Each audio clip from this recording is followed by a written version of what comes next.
பூரியில் இந்த ஒரு சாண்ட்விட்சு எப்படி பண்ணுறதுன்னு பார்க்குறோம். இப்போது மாவு பிசைஞ்சிட்டேன். பூரி மாவு மாதிரியே தான். ஈஸ்ட்டு கொஞ்சம் சேர்த்துக்கோங்க.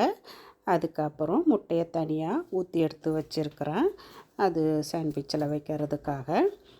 அதுக்கப்புறம் முட்டைக்கு அப்புறம் பார்த்திங்கன்னா நல்லா எண்ணெயை காய வச்சு எப்படி பூரி திரட்டுறோமோ அதே மாதிரி அந்த மாவை சின்ன சின்ன உருண்டையாக திரட்டி எண்ணெயில் நம்ம இப்போ போட்டுக்க வேண்டியது தான்.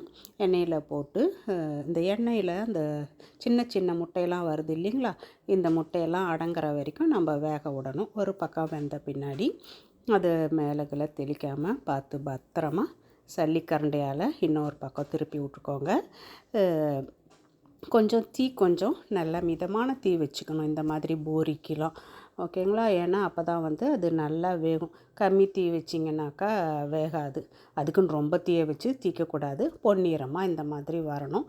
இப்போ இன்னும் கொஞ்சம் முட்டையெல்லாம் அடங்கணும் பாருங்கள். இந்த முட்டையெல்லாம் அடங்கின பின்னாடி நம்ம இதை எடுத்துடலாம், ஓகேங்களா? இதை எடுத்து உங்கள்கிட்ட அந்த பேப்பர் இருந்ததுனாக்கா அந்த பேப்பரில் வையுங்க. ஏன்னா அப்போ தான் எண்ணெயெல்லாம் கொஞ்சம் வடிஞ்சிடும் அந்த பேப்பரில் வந்துடும். ஏன்னா எண்ணெயெல்லாம் ரொம்ப எண்ணெய் பொருளாக சாப்பிட்டோம்னாக்கா உடம்புக்கு நல்லதில்லை. அதனால தான் சொல்கிறேன், எண்ணெயோடு இது பண்ணாதீங்க.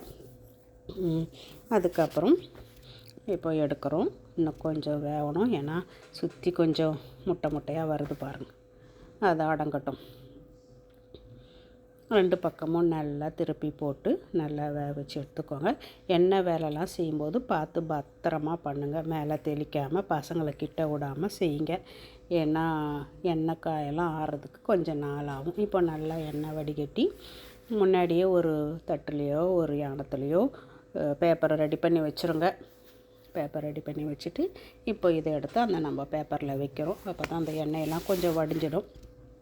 அதுக்கப்புறம் ஒன்று ஒன்றா இதை மாதிரி எல்லாத்தையும் நம்ம பொரித்து எடுத்துக்கிறோம். பொரித்து எடுத்துக்கினதுக்கப்புறம் சூடாக இருக்கும்போதே அது இந்த கத்தி முனை கூராக இருக்கணும். அதுதான் நல்லா உள்ளே விட்டு வெட்ட முடியும்.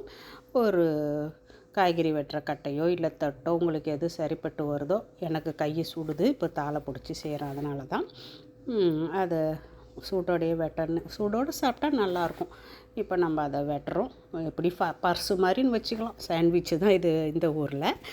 பர்ஸு மாதிரின்னு சொன்னால் உங்களுக்கு புரியும். இப்போ இந்த பர்ஸை ஃபுல்லாக வெட்டிட்டு 2ஆக பிரித்து இதுக்குள்ளே நமக்கு என்ன விதமான கெச்சப்பு போடணும்னு ஆசைப்பட்றவங்க கெச்சப் போட்டுக்கோங்க. மயோனைஸ் போடணும்னு ஆசைப்பட்றவங்க மயோனைஸ் போடுங்க. என்ன வித சாஸ் உங்களுக்கு வேணுமோ அதை போட்டுக்கோங்க. போட்டுக்கிட்டு இப்போ அதில் முட்டையை வைக்கிறோம். முட்டையை நல்லா வச்சுட்டு அதுக்கப்புறம் இந்த ஊரில் விற்கிற ஒரு கறி அதை நான் போடுறேன். உங்கள் ஊரில் உங்களுக்கு கோழிக்கறி இருந்ததுன்னா கோழிக்கறியை துண்டாக்கி அதை கூட போட்டுக்கோங்க. மீன் துண்டு கூட போடலாம். உங்களுக்கு எது சௌகரியமாக இருக்குதோ அதை போட்டுக்கோங்க. அதுக்கு மேலே இந்த சீஸை போடுங்க. சீஸு இந்த மாதிரியே விற்கும், இல்லை துண்டாக விற்றாலும் அந்த மாதிரி சீஸை போட்டுக்கோங்கன்னா நல்லாயிருக்கும்.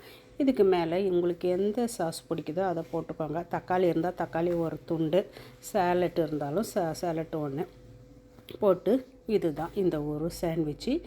சீக்கிரம் வேலை, நல்லாவும் இருக்கும். சுட சாப்பிடும்போது பாருங்கள்.